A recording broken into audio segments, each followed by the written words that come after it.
Welcome to Xi'an,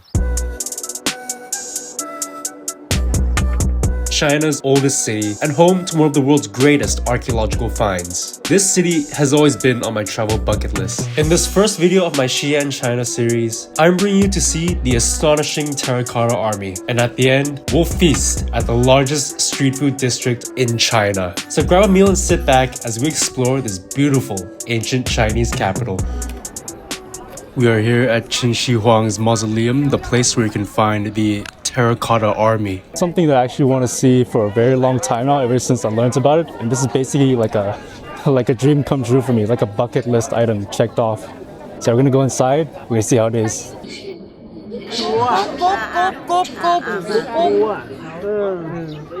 แล้วมาต่อกันนี่ยักษ์ก็มาอันนี้คนนี้มาจากไหนย้ายก็แทรกคนนี้เขาก็พวกเดียวกันป้าเขาอยู่ในทัวร์อยู่ในทัวร์จะไปไล่ออกเราจะไปไล่จำไม่ได้ก็จำอ้าวยังว่าเขาบอกอยากให้แทรก The mausoleum of Qin Shi Huang unfolds not as a single tomb, but as an entire necropolis. Spanning over 6.3 square kilometers, the mausoleum of Qin Shi Huang dwarfs anything you might expect from an ancient burial site. We move inward, boarding a shuttle bus that takes us straight to one of the greatest archaeological discoveries in human history.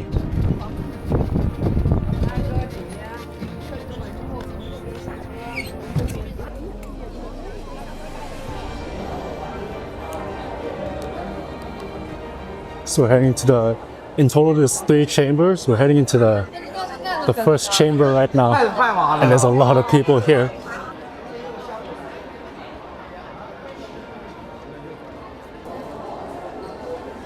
We're catching glimpses of it now. That looks so impressive.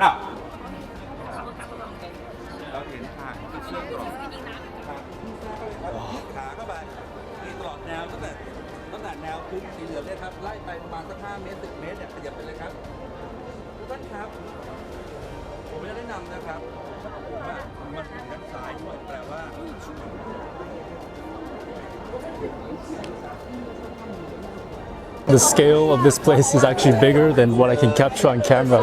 It's really is impressive. So in total, there's 3 chambers that's been unearthed, but I think in total there's about 8,000 of these terracotta warriors that we've found so far. This first chamber measures an impressive 230 by 62 meters. That's double the length of a full-size football field. This one chamber alone contains around 6,000 individual terracotta soldiers, archers, and horses, along with chariots and various armaments. Each individual soldier you see before you has a distinct face and height that separates them from the others. And these soldiers are positioned as a real formation army would be. Infantry vanguard at the front, chariot, horsemen, and archers at the rear, and a column of infantry on the flanks as guards. You'll notice that the soldiers in the front half of the chambers are fully restored. The back half is where the restorative work is still ongoing. Before we continue, I just want to say if you're enjoying the video, how about giving it a like, and if you want to support me, then I would really appreciate it if you subscribe. Alright, let's get back to the video. Okay, now we're making our way to the second chamber.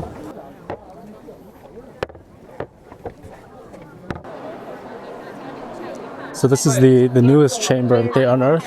They're still in the process of excavating it, so you can see a lot of maybe interior rooms to keep the terracotta warriors fresh and pristine condition. This second chamber is also humongous. It's still under construction, but it's the most comprehensive one that features the entire composition of the Terracotta Army. It's crazy to think that this was all built 2,000 years ago during the Qin Dynasty. The amount of manpower it must have taken. An army of sculptors, architects, scholars, and craftsmen tasked by the emperor to build an army of clay. The sheer manpower and scale of this architectural project is unprecedented for the ancient era. But why? Hi, this is James from after my trip to Xi'an. Now, the story of the Terracotta Army is very interesting and very engrossing that I actually want to do a segment dedicated to sharing with you its history. I could technically do like a voiceover that I've always been doing in my channel, but I want to talk to you. Now, I know many of you have just groaned about this impromptu history class, but if you want to skip, then you can go to the timestamp that around here. But if you thirst for knowledge, this is actually a very interesting and very engrossing part of Chinese lore. So here we go. The mausoleum and each of these estimated 10,000 terracotta sculptures were built to protect one of China's most ruthless emperors in the afterlife, Emperor Qin Shi Huang. You see, the emperor was obsessed with immortality, and at the age of 13 when he was taken the throne, Qin Shi Huang ordered the construction of this mausoleum. It was designed as a complete underground empire, a kingdom that represents the Qin Dynasty. The tomb is said to have contained palaces and towers, rivers and seas made of flowing mercury, ceilings decorated with constellations of the stars, and mechanical traps to deter grave robbers. All this is elaborate and amazing, but to actually defend this mausoleum stands the 10,000 strong Terracotta Army. The construction of this mausoleum took about 40 years and over 700 laborers. And after this necropolis was complete, the emperor ordered everyone working on this project to be gone. This was done so the location and the treasures hidden within the tomb remained secret forever. This was all good until 1974, when a random farmer was digging for a new water well and happened to uncover the remnants of one of these terracotta soldiers. And that brings us to today. 4 pits have been discovered so far, and while the location of the tomb itself is known, researchers are cautious to unearth it due to the aforementioned mercury-poisoned river and the booby traps. It was crazy to think that all of this occurred 2,000 years ago. The hubris of one man created this incredible ancient wonder. So yeah, anyways, alright, back to past James back in Xi'an. There's a lot of people here. But yeah, this area is still under renovation, under excavation. They're still trying to dig up any relics that they can find. It's really cool. There was a lot of people in front of us. The reason there's so many people here is because in this chamber, it's the only chance we can get an up-close and personal look with not 1, but 5 of the terracotta warriors. These figures were once painted with bright colors that have since oxidized and deteriorated when these artifacts were unearthed. But the detail on each of these soldiers is incredibly impressive for the ancient era.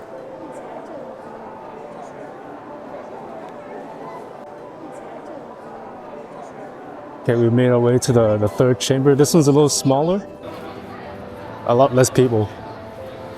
I can get a clearer glimpse of the horses, the terracotta horses.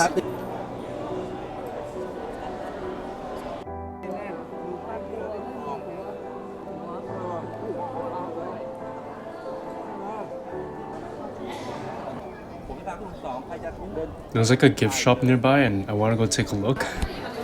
I want some sort of like memorabilia to bring back home.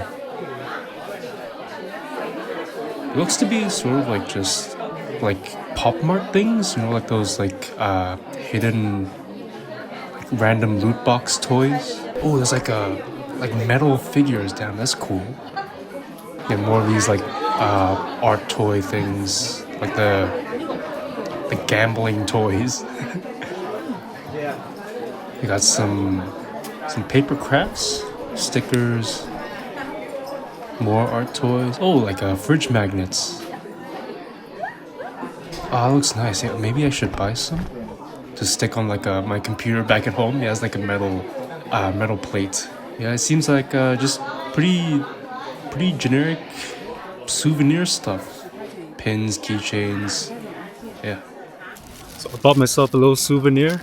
It's like a miniature made out of metal of the terracotta warriors. So this is what it looks like. I found out later that this was mass produced and it's not only sold at the Terracotta Warriors place. But yeah, it looks cool. Put it up here along with my other stuff. That's nice.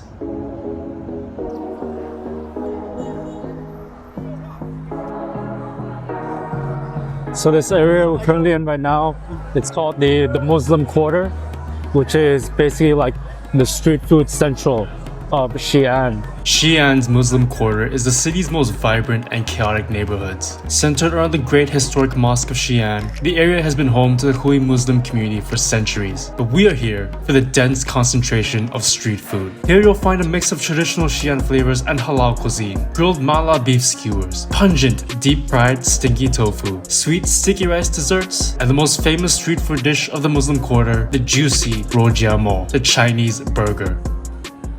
And the atmosphere environment is very hectic here. But there's a lot of good looking food around, so I want to go around and find some to try out. I have to apologize, my microphone failed to record audio in a lot of these parts, so I did my best with voiceovers. So here we go. Sorry, how much? 15. 15. Yeah. 15. The first Chinese street food snack is stinky tofu, one of my absolute favorites. Blocks of tofu are fermented in a brine to give it that signature pungent fragrance. Then it is deep fried so the outer shell is crunchy while the inside puffs up and becomes a gooey and custardy texture. Then it's your turn to add the toppings. Things like chili oil, pickled vegetables, sesame seeds, as much as you want. Despite the smell, the taste is surprisingly mild and savory with a slight tangy, umami-rich profile. The sour pickled cabbage and the spicy chili sauce definitely helps to balance out the richness. It's not that smelly, but it is a love it or hate it sort of dish. If you can get past the smell, it's one of the most unique street food experiences you'll find anywhere in the world. I highly recommend you give stinky tofu a try. Next we have one of the strangest looking snacks I have ever seen. Very eye-catching indeed. This is a steamed osmanthus rice cake. Pounded glutinous rice seasoned with osmanthus flour and sometimes topped with dates. The taste is sort of like mochi with a refreshing floral aftertaste. It's very sweet, sticky, and of course it's very gooey. Worth a try, honestly. Though there was a bit of a language barrier with the vendor. I asked for 1 slice. I got 3 and she just took my 10 RMB bill without giving me change. Whatever. This next Chinese street food item is an iconic dish in Xi'an. Let me introduce to you the RouJiaMo. Originated in Xi'an, you'll find this juicy sandwich everywhere at the Muslim Quarter. It starts with a special flatbread that is lightly crispy on the outside and soft and chewy on the inside. Perfect for soaking up all the juices from the filling, which itself is usually pork belly that's been braised for hours with soy sauce and Chinese 5 spices. Once braised, the meat is finely chopped, so every bite is rich and flavorful and ultra tender. Inside is even more splattering of flavor. Some bits of freshly chopped peppers and green onions, and the all-important chili oil. What makes RouJiaMo so good is the balance of textures and flavors. You get the juicy, savory, fatty meat paired with the toasty bread that holds everything together without falling apart. It's so good. It's juicy, it's comforting, it's incredibly addictive, it's made fresh to order, and it's everything that a great street food dish should be in China. When you come here to Xi'an, RouJiaMo should be on your must-eat list.